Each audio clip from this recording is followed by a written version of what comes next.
Peça teatral Processo e Morte de Stalin, de Eugênio Corte, escritor da estatura de um Manzoni ou de um Tolstói, o ditador soviético convida alguns de seus ministros e assessores para um jantar na sua casa de campo, na intenção de prendê-los e sacrificá-los num dos seus célebres expurgos.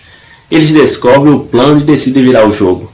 Desarmam os guardas da casa e já estão quase liquidando com um tiro na nuca o velho companheiro, quando surge a ideia de lhe dar uma última oportunidade de se explicar perante o tribunal do materialismo histórico. O que se segue é uma obra-prima de argumentação dialética, na qual Stalin logra demonstrar, ante os olhos estupefatos de seus executores, que os crimes que perpetrou não foram jamais traições aos ideais revolucionários, mas sim realização fiel, exata e genial dos princípios do marxismo-leninismo nas circunstâncias históricas dadas. Os conspiradores admitem que eles têm razão, mas resolvem matá-lo mesmo assim, para confirmar o dito de Karl Marx de que as tragédias históricas se repetem como farsas. Alguém deveria escrever uma peça similar sobre o Sr. Luiz Inácio Lula da Silva. Qualquer estudioso de marxismo que tenha feito a sua lição de casa, um tipo que, admito, é uma raridade absoluta tanto na esquerda quanto na direita hoje em dia, tem a obrigação de perceber que, do ponto de vista da estratégia revolucionária, nada fez de errado. Ao contrário, seguiu a receita fielmente, com um fino senso dialético das condições objetivas, dos momentos e das oportunidades, logrando realizar o quase impossível, salvar da extinção o movimento comunista latino-americano e colocá-lo no poder em uma dúzia de países. Fidel e Raul Castro jamais puseram isso em dúvida. As próprias Farc reconheceram-no enfaticamente. Na carta do agradecimento que enviaram ao aniversário do Foro de São Paulo, mas ainda no seu próprio país, Lula foi o líder e símbolo aglutinador da revolução cultural, que deu aos esquerdistas o completo controle hegemônico das discussões políticas, ao ponto de que praticamente toda oposição ideológica desapareceu do cenário, sobrando no máximo as críticas administrativas e legalísticas, que em nada se opunham à substância dos planos revolucionários. Isso nunca tinha acontecido antes em um país nenhum. O próprio Lula, consciente da obra realizada, chegou a celebrar a mais espetacular vitória ideológica de todos os tempos ao declarar que, na eleição presidencial de 2002, o Brasil havia alcançado a perfeição da democracia. Todos os candidatos eram de esquerda. É fácil chamá-lo de ladrão, de vigarista, do diabo, mas o fato é que essas críticas se baseiam num critério de idoneidade administrativa que só vale no quadro moral burguesa, e que em toda a literatura marxista não passa de objeto de zombaria.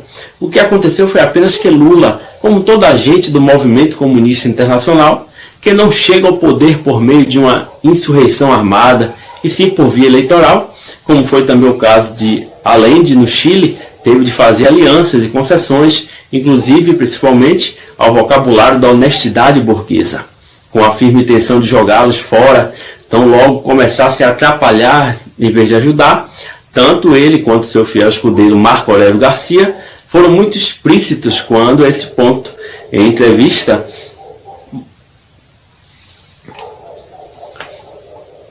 mover-se no meio das ambiguidades de uma conciliação oportunista entre as exigências estratégicas do movimento revolucionário, os interesses objetivos dos aliados capitalistas de ocasião, é uma das operações mais delicadas e complexas em que um líder comunista pode se meter.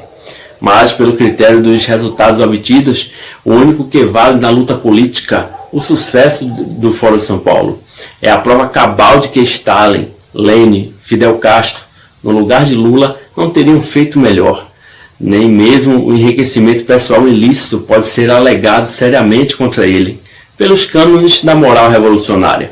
De um lado, em todos os clássicos da literatura comunista, não se encontrará uma única palavra que sugira, nem mesmo de longe, que o compromisso de fachada com a moral burguesa deva ser cumprido literalmente como guiamento moral da pessoa do líder, ou mesmo do menor dos militantes.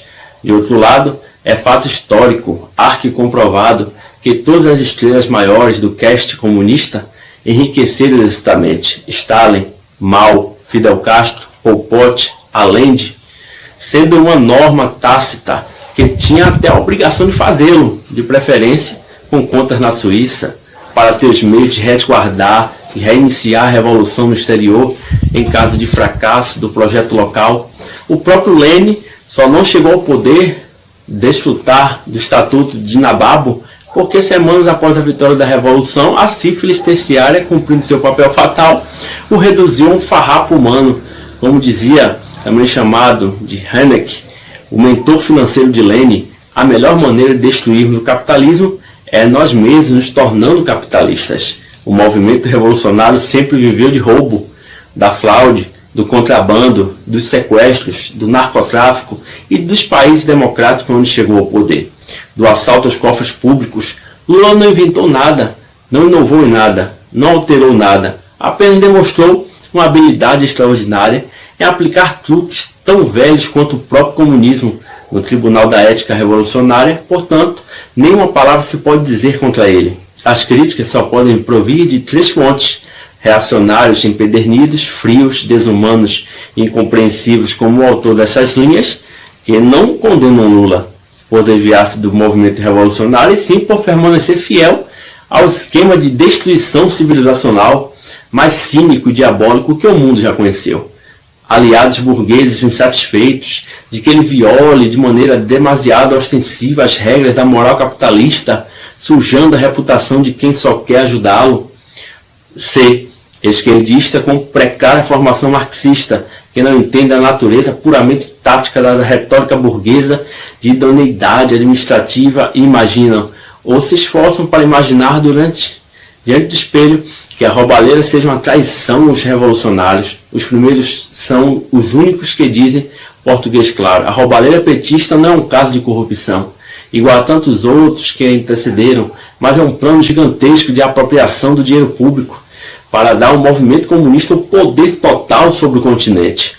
Os segundos, ideologicamente castrados, imaginam poder vencer ou controlar o comunopetismo mediante simples acusações de corrupção, desligados e isoladas de qualquer exame à sua retaguarda estratégica. Inclui-se aí toda a grande mídia brasileira, com exceção de alguns colunistas mais ousados como Reinaldo Azevedo, Percival Pugina e Felipe Moura Brasil.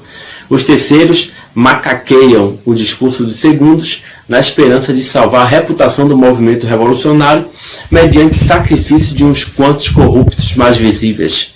Nas suas mentes misturam-se em doses iguais a falsa consciência, o fingimento histérico de intenções angelicais e o desejo intenso de limpar com duas palavrinhas tardias uma vida inteira de serviços prestados ao mal.